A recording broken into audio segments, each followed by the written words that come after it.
G'day, Ross from AVO Turbo World. We've got our Project Impreza GT7 back on the dyno after fitting our AVO 2.5 inch stainless steel catback exhaust system. The car before ran with a flat panel air filter 138 PS with 17.1 kilograms torque and 99.5 grams per second at 5,600 RPM.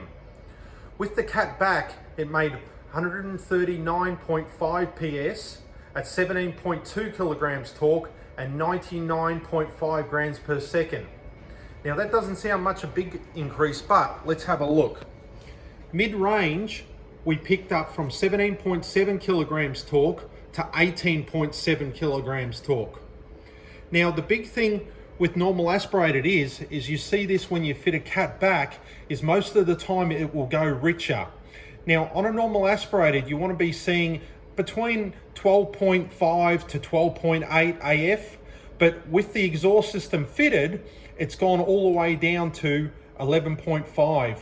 Now, what we'll do is we'll explain a bit more later in the next video, but the next step will be fitting our AVO Turbo World unequal length header, and we'll see where we go from there. Thank you.